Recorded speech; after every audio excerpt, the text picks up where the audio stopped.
we are in the book of Matthew, chapter 23.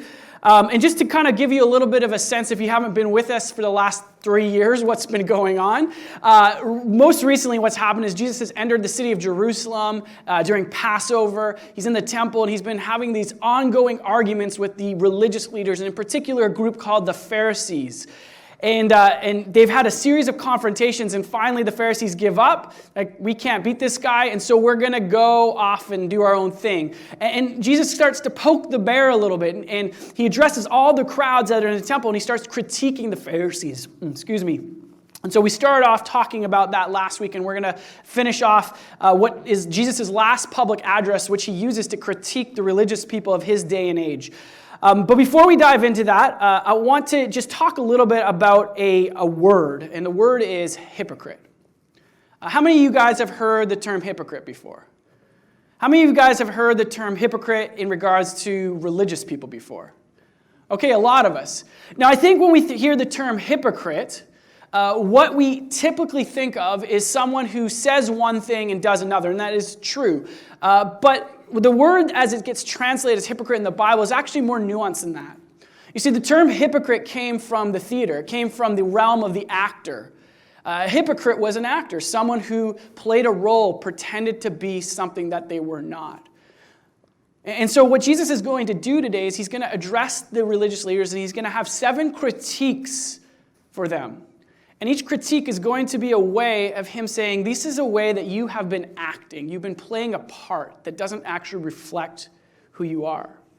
And I think what Jesus wants to expose in them, and probably also expose in us, is that each of us has this way that we think we're going to better ourselves or better the world.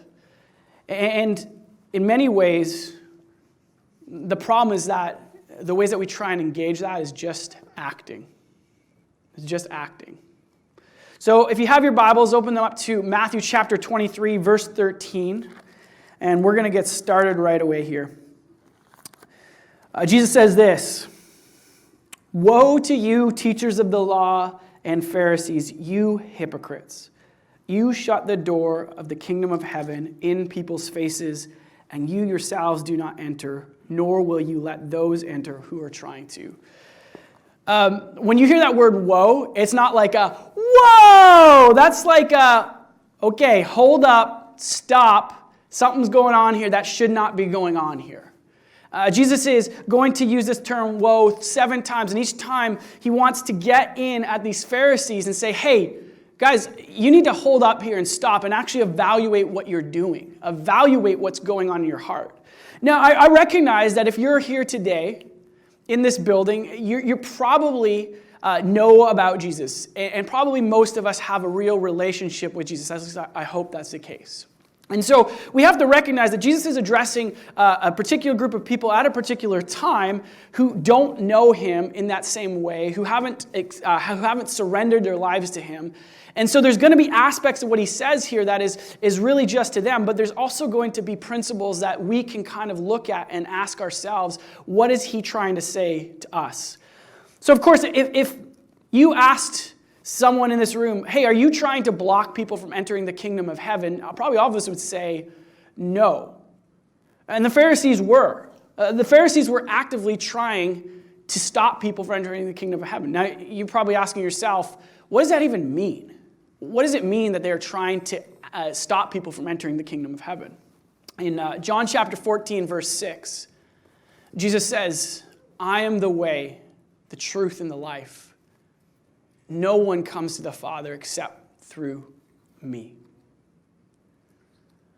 And Jesus makes it clear that he is the only way to the kingdom of heaven. He actually calls himself the door or the gate earlier in John's gospel. Jesus is making a claim here that he is the only means by which people can enter into God's kingdom. And what were the Pharisees doing? They were trying to discredit Jesus. They were throwing shade at Jesus. They were trying to push people away from Jesus.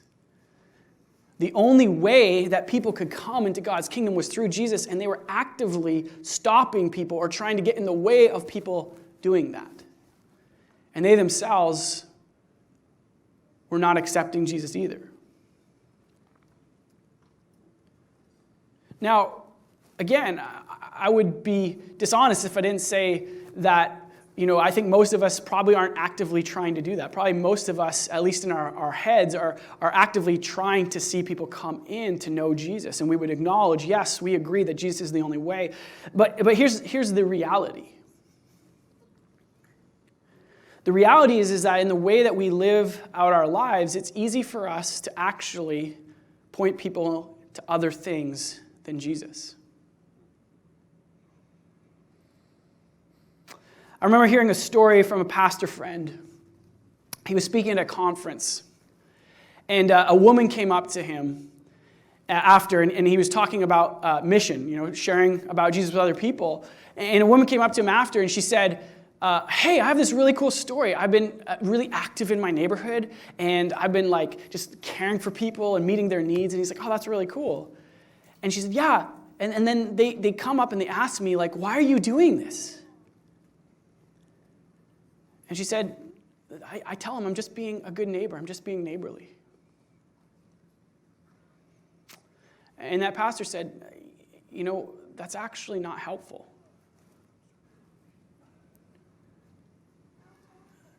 In 1 Peter, Peter calls the church to give an explanation for the hope that they have.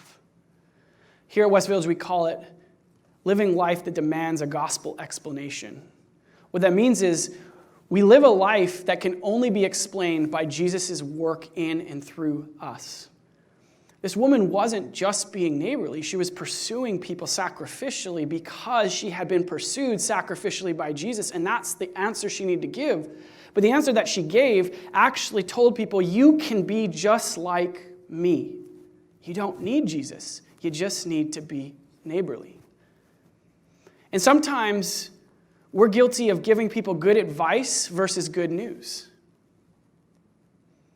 I do a great deal of premarital counseling and meet with couples who are going through stuff at different points.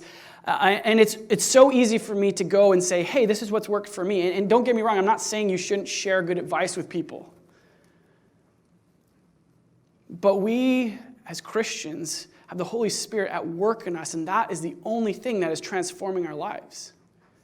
And if we give people some other answer other than the fact that we are saved by Jesus and being transformed by his Spirit, we are giving them good advice versus good news, and we are telling them they can get into the kingdom of heaven by some other means than the only door there is, which is Jesus. And Jesus says if you do that, you're a hypocrite. You're just acting a part.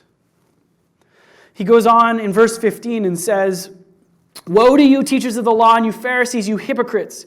You travel over land and sea to win a single convert, and when you have succeeded, you make them twice as much a child of hell as you are.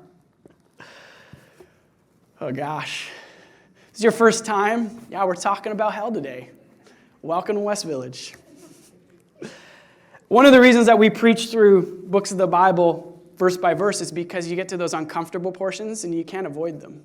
But they're in there, and so we got to actually deal with them. We got to actually ask, what is Jesus trying to communicate for us? I'm not going to go into a ton of depth right now into hell, but what I will say is this. At the time that Jesus is speaking to the Pharisees, what we know is that the Jewish people were spread out all over the Roman Empire, and they were having some form of impact. Later in the book of Acts, the Apostle Paul, he travels from city to city and city, and oftentimes he goes to a local synagogue, which is kind of like the Jewish version of a church. And he goes into the synagogue, and what he finds there is usually practicing Jewish people, but also God-fearing Greeks or Gentiles, people who have encountered God through the Jewish people. And these Pharisees, they were going after it. They were trying to find people that would convert to their Pharisaic way of life, which was a series of beliefs around, covenant fidelity, which is a fancy way of saying, we need to follow our agreement with God so that he will bless us. And they would go and go and go. And this is what they would teach people. Like if you get circumcised, if you follow all these rules, if you go to temple 3 times a year, and if you make sure that you avoid any of these things, then you're good. And Jesus says, the problem is that actually pushes people further away from me. As we said the first bit, he is the way. And he says that they make him twice the child of hell as the Pharisees make them twice the child of hell that they are. Why does he say that?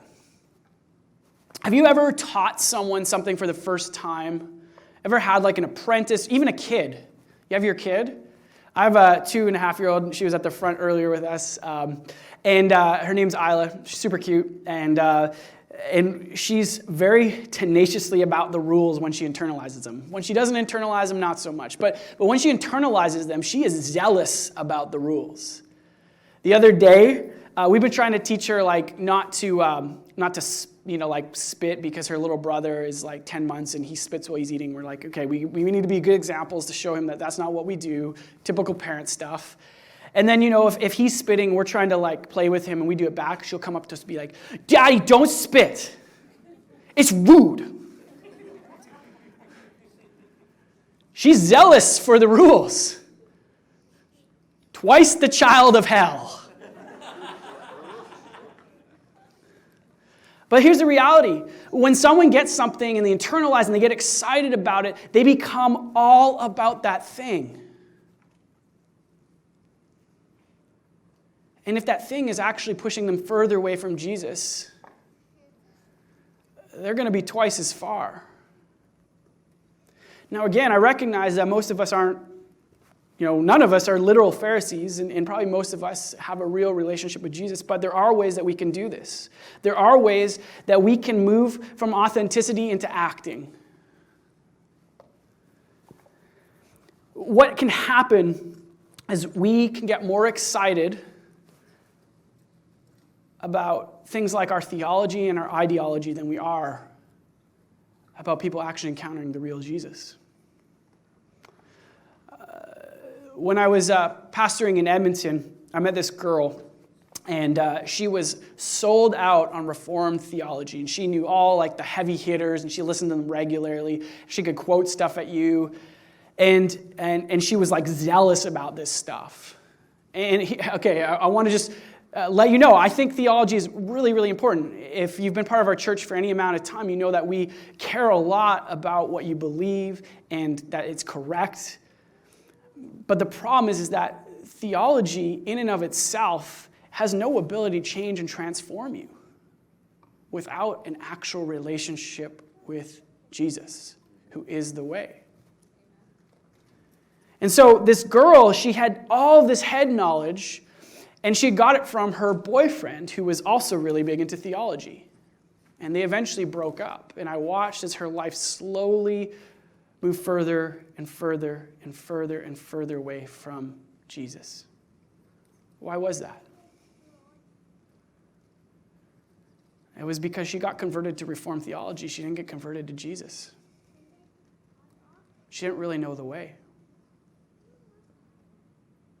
Same can be true of political ideology. Your political bent. It's really easy to want to convert someone to your political point of view. If you're a Christian, you got to know Jesus, but you also got to vote this way. You also got to believe these things. And Jesus says that's actually a form of acting. You're a hypocrite. You're a hypocrite because you haven't actually been pointing people to the only way that they can be transformed, which is me. So you're acting like they can do it from some other means. Verse 16, Jesus says, "Woe to you, blind guides! You say if anyone swears by the temple, it means nothing. But if anyone swears by the gold of the temple, he is bound by that oath. You blind fools."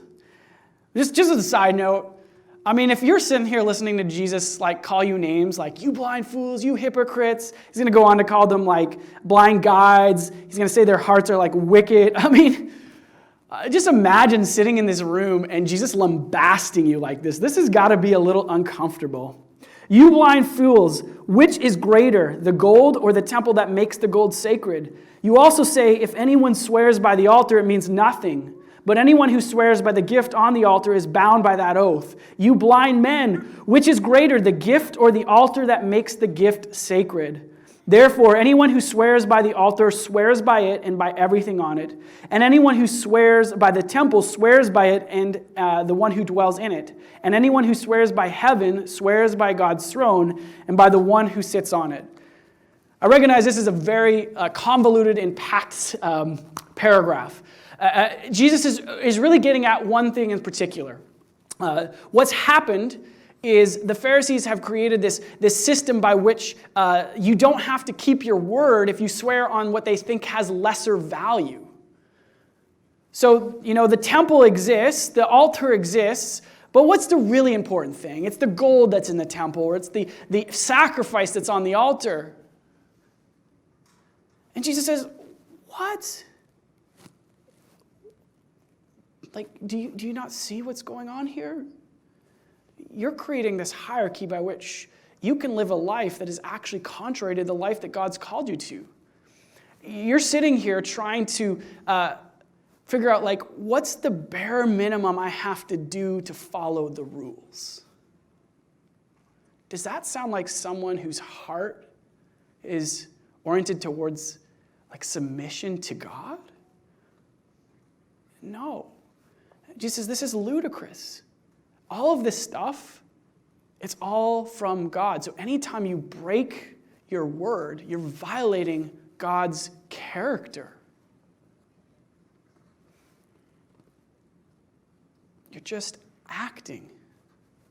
You're pretending like you care about what God thinks, but your actions show that you don't really. Now, probably some of us, this might hit home. This might hit home in the sense that we look for ways that we don't have to keep our word. We make promises that we don't intend to keep, and we justify it by saying, oh, it's just a little white lie, or I just was joking, or whatever it is. But behind this is an attitude. And the attitude is that one in which we are trying to find self-justification. And we do this in lots of different ways, but I'll just give you two. The first way is that we minimize our own sin. It's just porn. It doesn't hurt anyone. I'm not actually cheating. It's not that bad. It's just a little bit of an insult. I didn't really say anything that was going to be super hurtful. We minimize our own wrongdoing so that we can feel good about it. It's not that bad. Or the second thing that we do is we play the comparison game, right? I'm no Hitler, okay? Yes, I yell at my kids, but I don't beat them.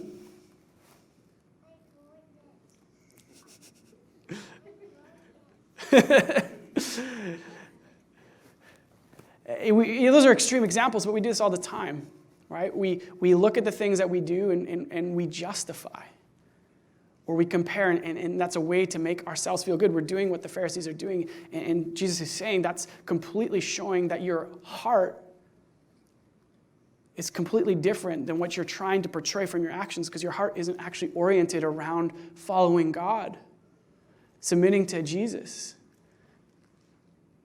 You don't really want to change into the person he wants you to be. You just want to know how much you can get away with. And Jesus says, if this is the case for you, you're just acting. Verse 23, woe to you, teachers of the law and Pharisees, you hypocrites! You give a tenth of your spices, the mint, dill, and cumin. Sounds like a good guacamole or something. But you have neglected the more important matters of the law, justice, mercy, and faithfulness. You should have practiced the latter without neglecting the former. You blind guides, you strain out the gnat, but swallow the camel. In the Jewish law, the people of Israel were called to give a tenth of all their, basically their income or their farm produce or their animals to the temple so that the priesthood could actually carry out the task of bringing worship and sacrifices to God. And the Pharisees were so diligent in this law that they would go into their little herb garden and they would start snipping them into tenths and give a tenth of their herbs to the priests, which, of course, the priests probably appreciated because lamb without mint is not as good. And they were fastidious about this.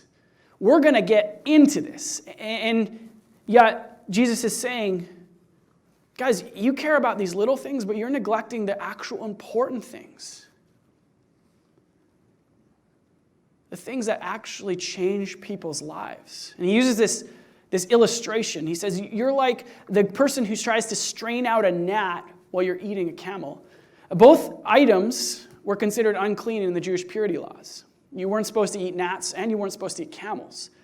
But the picture that Jesus is giving us is one where you're sitting there, you're drinking your tea, and you got like your little sieve, and you sieve out all the tiny, maybe like the tiny little bug, and at the same time, you got your like camel rib that you're gnawing on. He's saying you're missing the obvious thing in your quest to try and maximize these things that just don't matter as much. Now, it's important for us to understand this because Jesus doesn't actually say that they shouldn't give a tenth of their spices. Jesus recognizes that worship for God is an all-of-life experience. We should care about every little aspect of our life, but he says there are things that matter more. In Luke's gospel, he tells a story, probably some of you are familiar with it. It's the story of the Good Samaritan. This man is traveling between Jerusalem and Samaria, and on the way he gets attacked by bandits. He's left for dead on the side of the road, beaten, bleeding, broken. And the first two people that come alongside him are religious leaders, a Levite and a priest. And they don't do anything. Do you know why they didn't do anything? Because they were headed to the temple. And if you touched something that was dead, you would be disqualified from your temple service for 7 days or 14 days. And they didn't want to get disqualified from serving in the temple. So they left a guy broken and bleeding and probably would have died on the side of the road. And this is an example of exactly what Jesus is talking about. He's saying, you care so much about your tiny little religious minutia, but the people that God's created in his image for you to love and care, you're not showing them justice. You're not showing them mercy. You're not being faithful to who God's called you to be. One way to think about this is they were majoring on the minors. And Jesus says when you major in the minors, it shows that your heart is actually not oriented in the way that God has called it to be oriented. And you are just acting a part. And if you're anything like me, maybe this hits a little close to home for you. I am a person who is all about tasks. I'm a task-oriented person. You know, when I get home, like the first thing that goes through my head is like, what needs to get done? Even in my role, a lot of times I'm just like, I got to plug through these things. And it's so easy for me to miss out that things are not as important as people. And Jesus wants us to understand this. What good is our religious minutia if it doesn't actually lead to the kind of lives that bring about transformation in the people around us? I'll just give you a couple of examples here to illustrate this. One of the things that I know is true of many people in the Christian tradition is we understand that God's called us to be good stewards of what he's given us, to manage the money that he's entrusted into us well. That's true. And you might have a killer budget. And your budget might even have room where you've set aside funds to give to the church. But if your budget becomes the thing by which you make all of your decisions, what's going to happen is that you're not actually going to have room in your heart and your life to be generous. Now, I don't want you to misunderstand what I'm saying. I'm not saying you shouldn't have a budget. What I'm saying is if you start to worship your budget, if you start to care more about your budget than the people around you, then when you have opportunities to actually be a blessing, when you have opportunities to spontaneously give to someone in need, and it doesn't fit in the budget, you're going to say no. And Jesus is saying that's the kind of acting that he's talking about.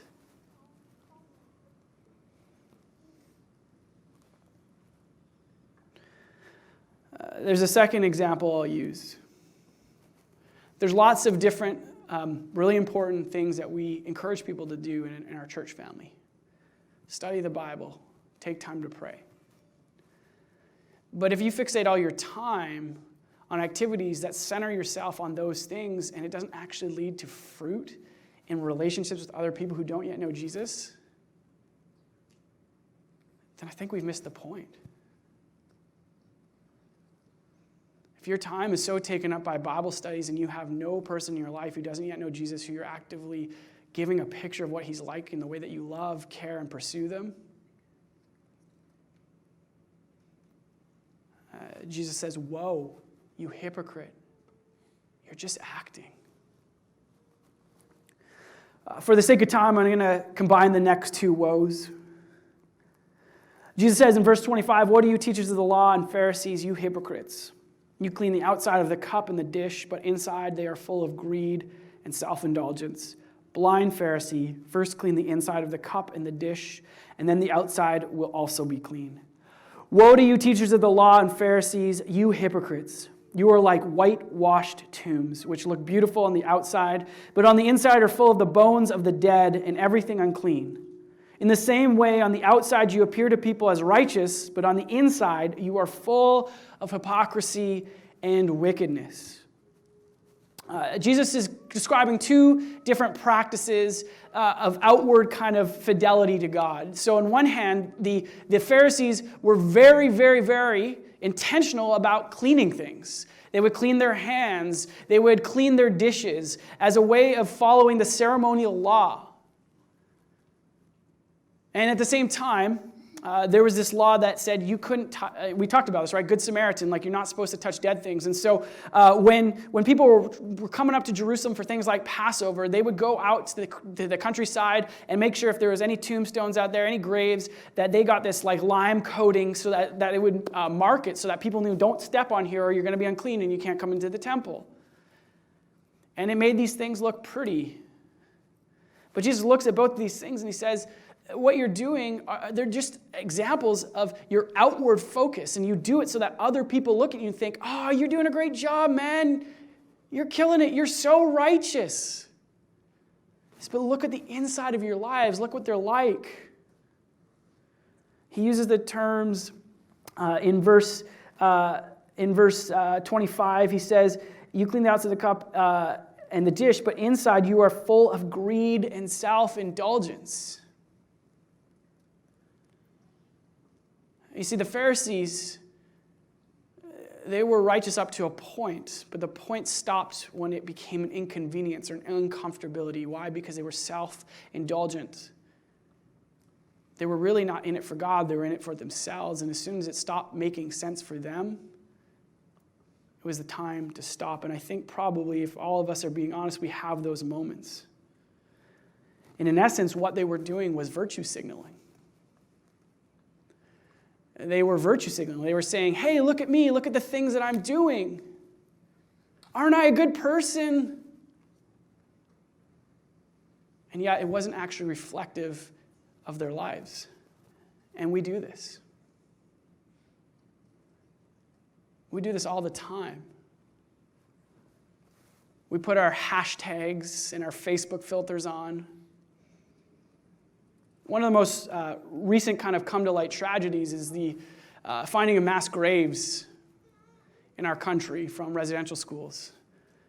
And it's sad, it's sick that, hundreds of years, or not hundreds, but 100 years ago, that people in our country thought so little of the lives of the First Nations kids that, the government of Canada wasn't willing to, when they died of tuberculosis or other disease, they weren't willing to ship them back to their families. They didn't want to pay them money to put them on a train back to their families, and so they just buried them without a marker. That's a huge tragedy. Great. Let's do something about it.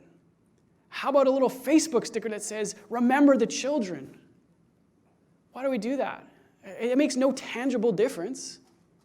It's a virtue signal so that people look at us and say, you look good, you care about this cause. Well, guess what? As a result of residential schools, there became a massive family breakdown. There's 4,000 kids in foster care in British Columbia alone. 4,000 kids. 60% of those kids are First Nations. You really care about this? Sign up to be a foster parent. Don't put a Facebook sticker up, because that's just virtue signaling. It's not actual virtue. And this is exactly what Jesus is condemning here. He's saying, you want to look good to everyone else, but as soon as it costs you something, no, I'm okay. And I'm not trying to say that every family here needs to become a foster parent. Probably lots of you are not in the place where that would be the best idea. But I do want us to see that as an example of how this actually works itself out. This isn't the only way that this happens.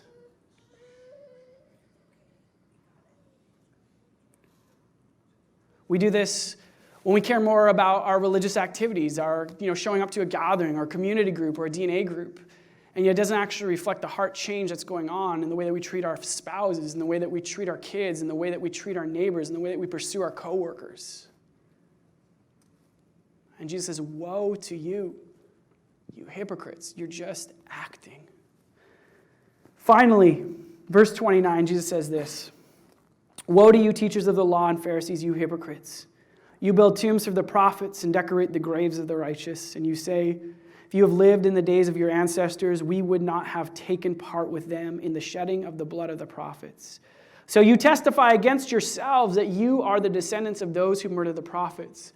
Go ahead, then, and complete what your ancestors started.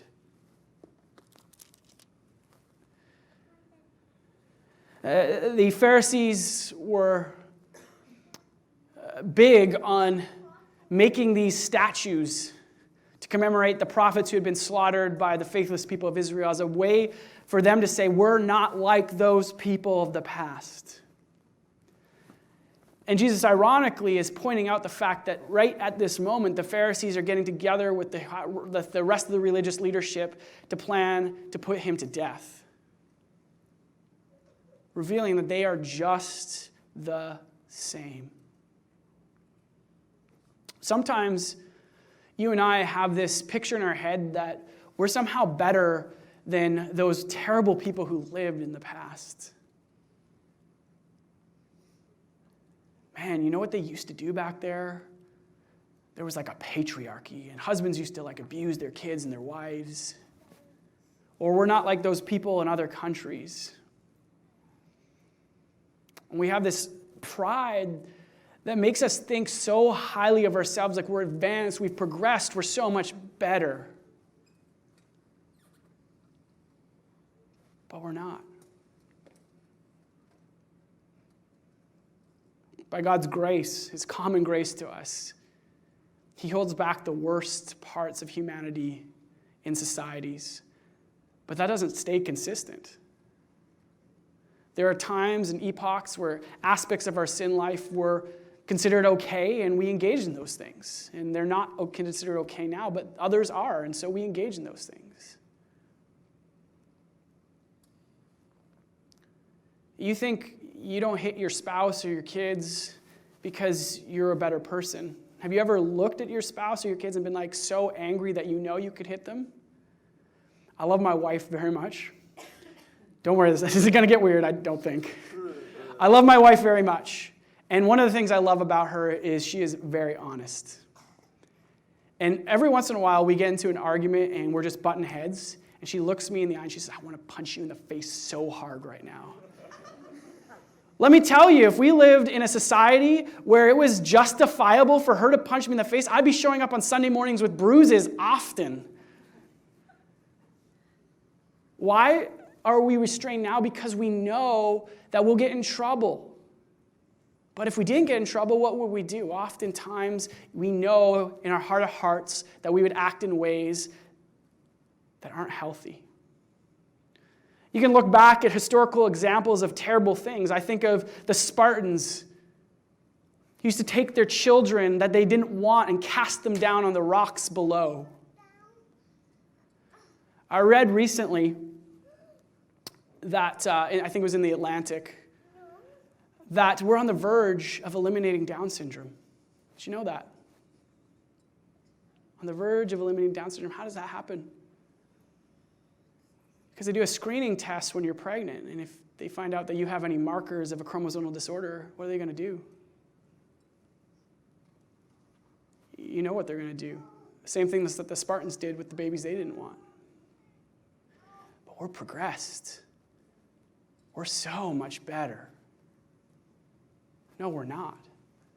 Jesus looks at the Pharisees and he says, you guys think somehow that you have gotten further than your ancestors, but the same problem that plagued them is the same problem that plagues you, and you're just acting a part. You're just acting a part that says you're better, but you're not. And then he goes on to say this in verse 33, you snakes, you brood of vipers, how will you escape being condemned to hell? Therefore, I am sending you prophets and sages and teachers. Some of them you will kill and crucify. Others you will flog in your synagogues and pursue from town to town. And so upon you will come the righteous blood that has been shed on the earth, from the blood of righteous Abel to the blood of Zechariah, son of Berechiah, whom you murdered between the temple and the altar. For truly I tell you, all this will come on this generation. Now, in one sense, Jesus is looking at the Pharisees specifically, and he's saying, you're going to do something to me that is going to bring about the guilt of all of humankind to bear on the cross. And you're going to take that guilt upon yourself. And we see that later in Matthew's gospel when Pilate is trying to wash his hands of this, and the people say, like, we'll take the guilt upon ourselves. And Jesus is saying, all the guilt of sinful humanity rests upon your shoulders. From the first person who was killed in the Bible, Abel, to the last person recorded killed, or last prophet recorded killed, which was Zechariah. But in another sense, this is actually a gracious Jesus coming to the Pharisees and saying, stop. Look at where this is headed. Look at the trajectory of where this goes.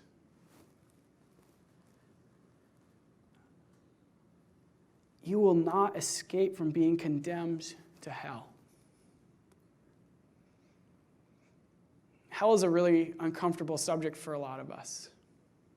We don't like the idea that a good God would at some point send people to eternal punishment. It's not a popular idea. But I think if we actually unpack it a little bit, we realize that it is actually the only response for a good God. I don't have a ton of time to do as much justice as I'd like to this, but I'll just say a couple things. We live in a culture that instinctively recognizes that wrongs need to be punished. I mean, why do we have cancel culture right now? It's because we recognize that when things are not done right, when people have caused harm or pain, then something needs to happen.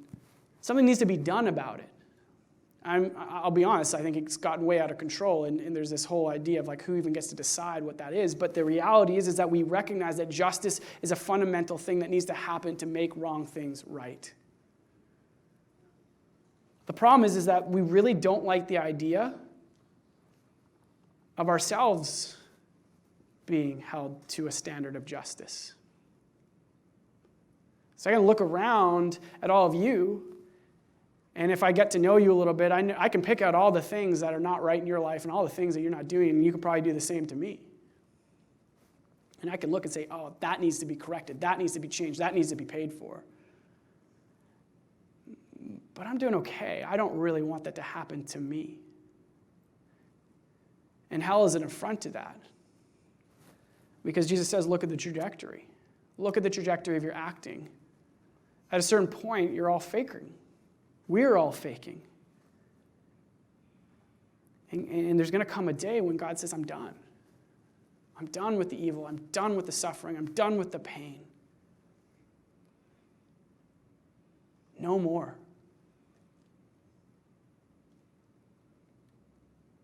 Do you long for a day when you never hear a story about a sexual assault? When you don't have to hear about political upheaval? When you don't have to hear about family breakdown? When you don't have to hear about murders, mass shootings? I do. I long for that day. But for that day to happen, someone has to say enough. But God's a gentleman. And if you're not willing to say, okay, I'm going to submit to you and do things your way, he's going to give you your way. He's going to say, okay, you don't have to be with me. I'm going to send you away from me. Matthew 25, I think, 24. We'll get there in a couple weeks. Jesus tells this parable of the sheep and the goats, and at the end, he says, depart from me, I never knew you. That's a way of saying, out of my presence. So let me ask you, what happens when the presence of God is removed from us? C.S. Lewis describes hell in this way. He says, hell begins with a grumbling mood, always complaining, always blaming others, but you are still distinct from it. You may even criticize it in yourself and wish you could stop it. But there may come a day when you can no longer. Then there will be no you left to criticize the mood or even to enjoy it, but just the grumble itself, going on forever like a machine. It is not a question of God sending us to hell. In each of us, there is something growing which will be hell unless it is nipped in the bud.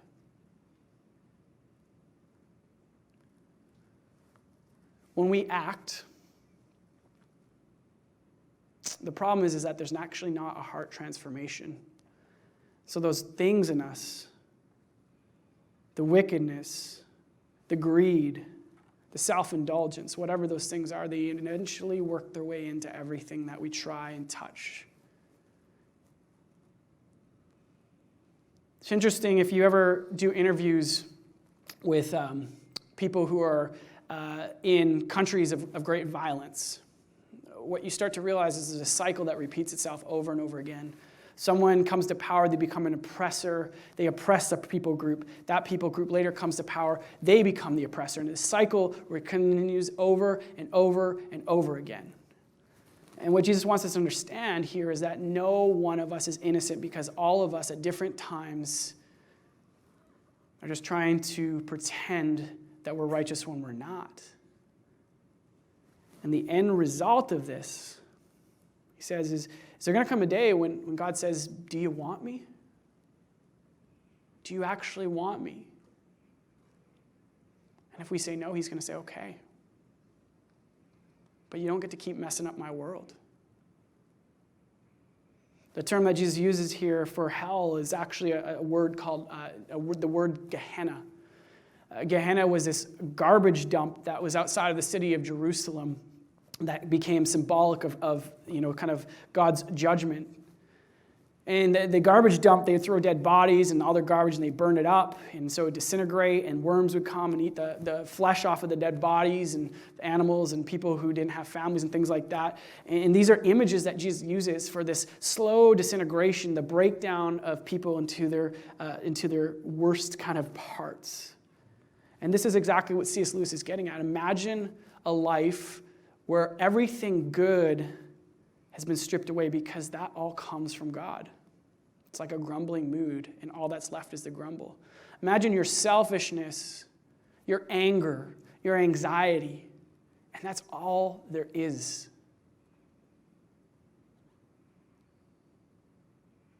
That's hell. That's terrifying. And Jesus says, pay attention. This is where this all leads. Now, We could stop here, and it would be kind of a bummer. But this isn't where Jesus stops. Verse 37, he says this, Jerusalem, Jerusalem, you will kill the prophets and stone those sent to you. How often I have longed to gather your children together as a hen gathers her chicks under her wings. And you were not willing. Look, your house is left to you desolate. For I tell you, you will not see me again until you say, blessed is he who comes in the name of the Lord. The profound thing about this statement that Jesus is making, this whole thing, is that Jesus doesn't just simply leave us to our own devices. He didn't even leave the Pharisees to their own devices. This was him coming and pleading with them. I want to gather you into myself. I want you to stop acting, take a hard look at yourself, and realize that I am what you need. Come to me, come to me, come to me. But I'm not going to force you. And Jesus says, I'm going to remove myself from you eventually unless you come to a point where you can say, blessed is he who comes in the name of the Lord. This is Jesus' invitation to us. And there's two levels to this statement. On one hand, Jesus is for those of us who know him and who look around the world and think, man, people just keep messing this up. I keep messing this up, and I long for a day when that changes. Jesus says, there's going to come a day when I return, and that's going to be it, and I'm actually going to fix everything, and it's going to be really, really good.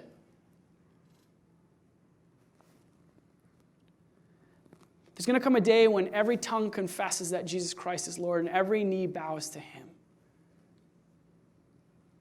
And we can long for that, and yearn for that, and know that Jesus promises that it will come.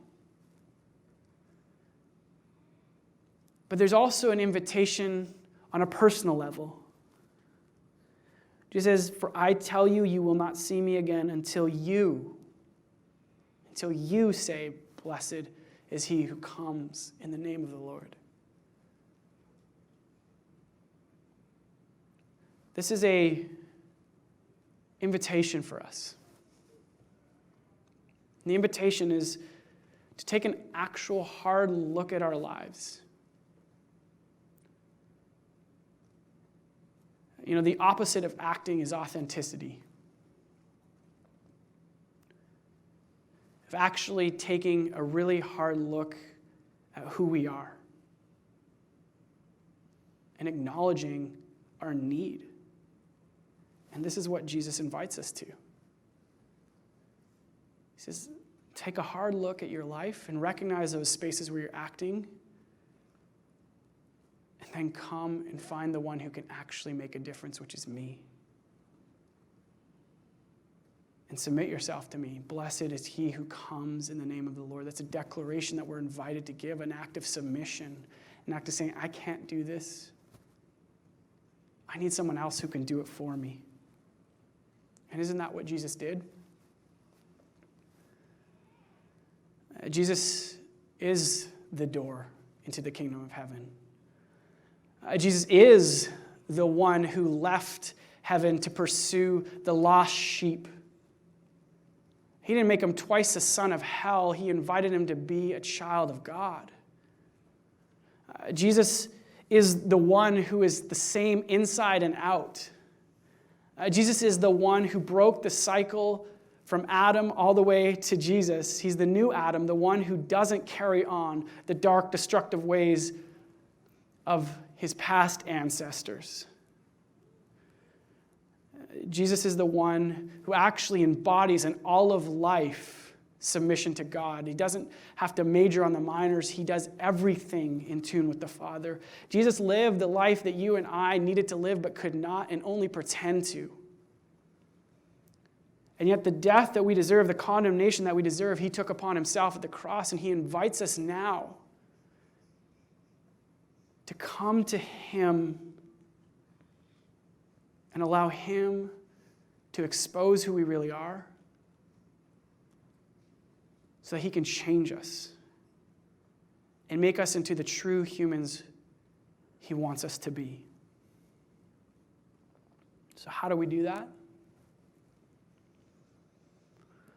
The first way is, again, we have to actually acknowledge the truth of who we are. If you're here today and you make the claim that you're a good person, Jesus might say, that's just an act. You might not be as bad as other people, but you're not perfect like your Heavenly Father is, and until you can acknowledge those places, He can't work on them. So that's the first thing. And the second thing is create spaces where we can regularly allow His Spirit to speak to us. The interesting thing about a lot of our religious activities is that they're a double-edged sword. On one hand, they can be spaces where we just check religious boxes to make ourselves look good. And on the other hand, they can be spaces where we actually encounter Jesus in a personal way and invite Him to bring about change and transformation in our lives. So when you read your Bibles, don't just read the Bible so you can check off, I read my Bible box. Read it in such a way that you ask the Spirit to come and reveal to you those places that He needs to change in your heart. When you enter into prayer, don't just check your prayer box, but ask the Spirit to speak to you and reveal to you those places that He wants to change you and transform you. When you come and participate in community, don't just check off your community box, but invite those people to speak in your life, to be authentic with you, to show with you what is going on that they see that Jesus wants to change and transform.